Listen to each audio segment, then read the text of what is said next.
सुबह उठकर वनजाक्षी देखती है कि जहाँ पिछली रात को एक छोटा सा पौधा था, वो अगले दिन एक बड़ा 6 फुट वाला पेड़ बन चुका था।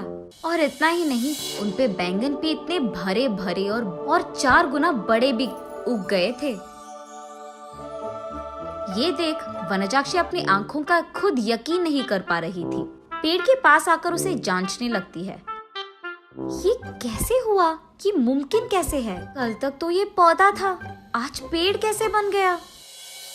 वो ऐसे सोच में पड़ गई थी कि इतने में उसकी बेटी वसुंधरा वहां आकर उस पेड़ को देख ऐसे ही चौंक जाती है।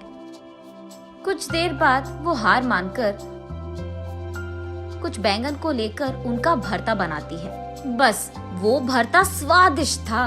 उस स्वाद पे फिदा होकर माँ बेटी दोनों बचे कुछ बैंगनों को उनके आजू बाजू पड़ोसी लोगों में बांट देते हैं। अगले दिन उस बैंगन के स्वाद पे फिदा होकर बार बार वनजाक्षी के घर आकर उनसे बैंगन पूछते हैं। और इतना ही नहीं, जितने बैंगन को कल वो पेड़ से तोड़े थे, उतने ही बैंगन अगले दिन वापस उग गए थे। ये देख माँ बेटी दोनों आश्चर्यचकित हो जाते हैं।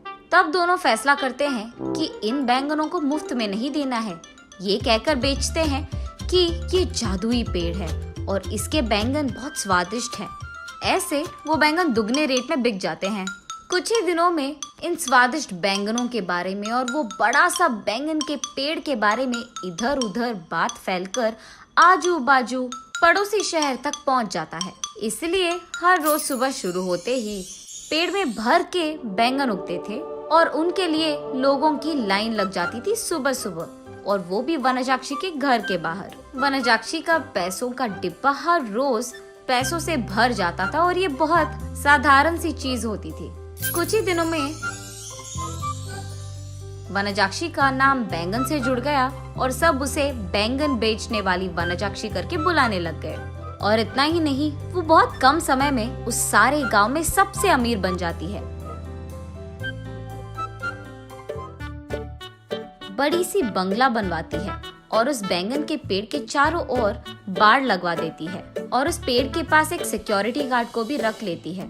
एक दिन वसुंधरा वनजाक्षी के पास जाकर ऐसे कहती है, माँ, रातों रात एक छोटा सा पौधा इतना बड़ा पेड़ कैसे बन गया? और ऊपर से अगर सारे के सारे बैंगन हमने तोड़ दिया तो भी अगले दिन उनके जगह में उतने ही भर के बैंगन उग जाते हैं। ये कैसे मुमकिन है? अरे हाँ, मैं भी इस चीज के बारे में सोचना भूल गई। चलो, जो भी हुआ उनसे हमारा अच्छा ही तो हुआ। अब तो मुझे तुम्हारी शादी की भी कोई फिक्र नहीं है बेटा,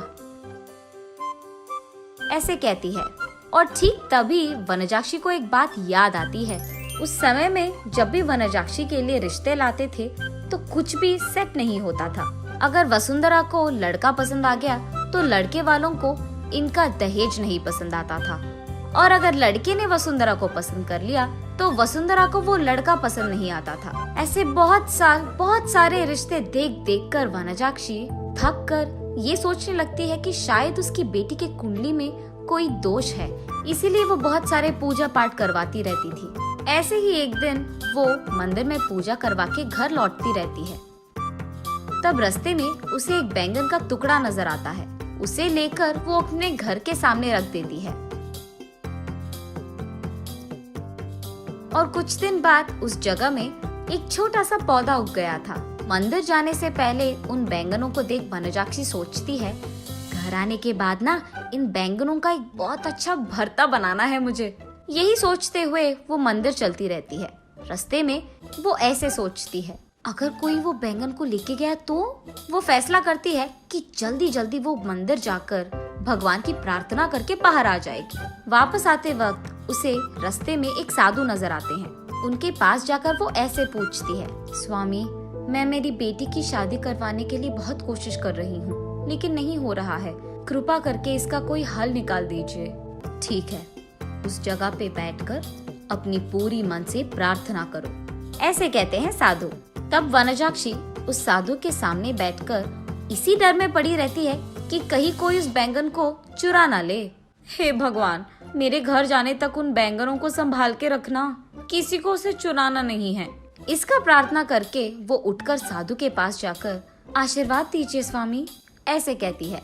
तब साधु कहते हैं, जो प्रार्थना तुमने अपने मन से, पूरे मन से किया है, तुम्हें वो हासिल होगा, और वो भी दुगने में। जाओ बेटी। तब जाकर वनजाक्षी को समझ आता है कि हुआ क्या था, और वो वसुंधरा को ये सब समझा देती है। तो तुमने मेरे शादी के बारे में नहीं, बैंगन के बारे में प्रार्थना किया था। हाँ, तुम भी ना, ये कहकर हंस लेती है। चलो जो भी हुआ, हमारा तो भला ही हुआ ना बेटी। इस बैंगन के पेड़ के वजह से हम अमीर बन गए हैं, और कल ही तुम्हारा स्वयंवर है, तैयार हो जाओ। ये कहकर आजू बाजू पड़ोस के सारे गांव में डंडोरा पिटवाती है कि उससे भी अमीर लोग उसकी बेटी से शादी करने के लिए स्वयंवर आ जाए। तब तक बैंगन बेचने वाली वनजाक्षी तो बहुत प्रसिद्ध थी, और उस घर के जादुई बैंगन का पेड़ भी। इसीलिए उससे रिश्ता पक्का करने के लिए बहुत सारे अमीर लोग लाइन में लग गए थे। उनमें से अमीर और अच्छा दिखने वाले एक आदमी से वनजाक्षी अपनी बेटी वसुंधरा की शादी करवा लेती है। कुछ दिन बाद जब उसके सारे जिम्मेदारियां खत्म हो गई थी, वनजाक्षी उस बैंगन के पेड़ के पास बैठकर ऐसे सोचने लगती है, उस दिन मुझे इस बैंगन के बारे में काश कुछ सोने का ख्याल आया होता। बैंगन के बदले में सोना दुगने में मिल जाता था, तब मैं और अमीर बन जाती थी। हाँ।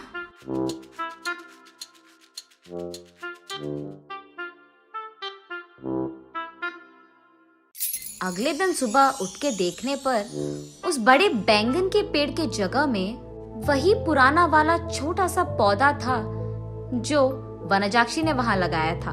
तब वनजाक्षी को पूरी बात समझ में आती है। आशा करना तो अच्छा ही है, लेकिन लालच करोगे तो निराशा ही मिलेगी।